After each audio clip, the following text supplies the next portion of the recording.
diblokir kan. Kita ini mengusahakan agar rekening nasabah itu dibuka biar uangnya kembali ke kita.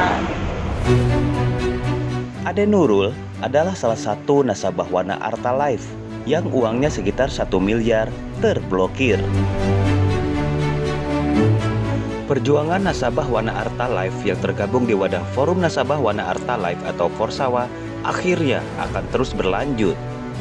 Pasalnya, gugatan pra-peradilan yang diajukan oleh Wana Arta Life terkait tidak sahnya penyitaan unit reksadana milik Wana Arta Life oleh Kejaksaan Agung ditetapkan gugur oleh Hakim Tunggal Mary Taat Anggarsi SH.MH pada Selasa 23 Juni 2020 dengan alasan sidang perkara pokok tindak pidana korupsi atau Tipikor Asuransi Jiwasraya sudah disidangkan lebih dulu daripada sidang pra-peradilan. Sedih, kecewa, dan marah bercampur aduk begitu mendengarkan keputusan sidang pra-peradilan Wana Arta Life vs Kejaksaan Agung Republik Indonesia tersebut yang berlangsung sejak 8 Juni, 15 Juni, sampai dengan 19 Juni 2020. Parulian Sipahutara Sarjana Hukum mengatakan, kami menghormati keputusan pra-peradilan walaupun sangat kecewa, sebab secara keilmuan hukum, proses persidangan sejak awal sangat mendukung untuk menang. Sebab tidak pernah muncul nama Wana Arta atau manajemen Wana Arta sebagai tersangka yang dihubungkan dengan kasus Tipikor Asuransi Jiwasraya.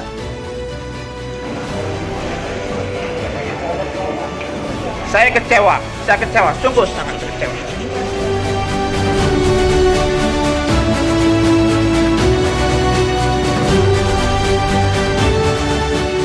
Kuasa hukum Wana Arta Life, Erik Espaat BSCSH.MH mengatakan, kami bingung kenapa hakim menjalankan proses persidangan ini. Seharusnya penetapan bisa pada saat sidang perdana atau besoknya. Tetapi ini dilanjutkan sampai ke pembuktian dan kesaksian para ahli. Ada apa di perkara ini, kita juga nggak tahu. Tapi kita sangat sayangkan hakim tidak melihat secara objektif bukti-bukti yang kita sampaikan. Pelanggarannya jelas sekali itu Tuhan. Ya, jadi statusnya klien kami kan bukan sebagai tersangka. Urusan di pengadilan Jakarta Pusat bukan urusan kita. Tidak ada keterkaitannya. Kenapa dihubung-hubungkan itu gugur? Itu kalau gugur itu adalah kalau barang yang disita itu adalah dari tersangka kedudukannya. Ini bukan dari tersangka. Yang tersangka Joko. Kenapa ini dikaitkan seolah-olah gugur karena sudah di pokok perkara berjalan? Kenapa dinyatakan gugur? Seharusnya dikatakan gugur kalau barang yang disita itu milik tersangka. Salah satu pengurus Forsawa, Desi Widiantari, yang berprofesi sebagai advokat, menambahkan Pengadilan Negeri Jakarta Selatan bertanggung jawab atas lambatnya gelar pra-peradilan yang menyebabkan gugurnya hak Wana Arta Life dalam membuktikan tidak sahnya penyitaan tersebut.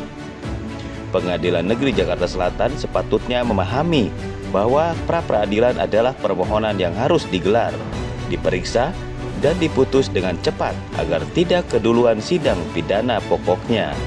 Alih-alih memberikan jadwal yang cepat karena merupakan perkara prioritas, malah justru memberikan jadwal hampir 2 bulan sejak pendaftaran. Dan yang lebih menyedihkan, Pengadilan Negeri Jakarta Selatan yang menjadi ujung pencarian keadilan bagi Wana Arta Life dan pemegang polis justru juga ikut menjadi bagian dari kesewenang-wenangan penegakan hukum dengan memberikan jadwal sidang yang tidak lazim, yang menyebabkan Wana Arta Life dan pemegang polis kehilangan hak-haknya untuk membuktikan tidak sahnya penyitaan yang secara terang benderang dari pemeriksaan fakta-fakta dan saksi-saksi di persidangan telah melanggar KUHP dan pasal 59 Undang-Undang Pasar Modal nomor 8 tahun 1995, yaitu penyitaan atau pemblokiran subrekening efek harus izin Ketua Pengadilan Tinggi Jakarta. Ini contoh polis. Polis saya di sini. Pendaftaran tanggal 17 April 2020. Seharusnya sesuai SOP, dalam 14 hari sudah ada gelar perkara. Namun, kesalahan Pengadilan Negeri Jakarta Selatan adalah menunda sampai tanggal 8 Juni 2020, di mana memakan waktu 2 bulan. Apakah ini bentuk kesengajaan dari Pengadilan Negeri Jakarta Selatan? Tanya Erik S. Paat dalam rilisnya yang dikirim ke pers pada Jumat 12 Juni 2020. Parulian menegaskan Porsawa akan melakukan audiensi dengan DPR RI, OJK, serta koordinasi dengan manajemen Wana Arta untuk pengambilan langkah-langkah lanjutan terkait atas penyitaan unit reksadana berupa rekening dan subrekening efek Wana Arta Life, di mana termasuk di dalamnya dana para nasabah atau pemegang polis Wana Arta Life.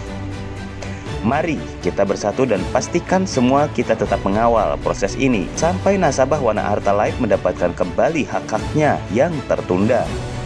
Dan kita sangat berharap kepada otoritas penegak hukum di Republik ini agar mempunyai hati nurani supaya para nasabah Wana Arta, korban kasus Jiwasraya, bisa mendapatkan hak-haknya kembali. Himbo Parulian. Pak Ketua Porsawa gimana Pak? Ya, selamat siang, selamat menikmati perjuangan yang baru pada hari ini. Seperti saya sudah sampaikan tadi malam bahwa tanggal 23 Juni adalah awal dari perjuangan kita. Ketika kita menang, ini adalah awal perjuangan. Ketika kita kalah, ini adalah awal perjuangan kita.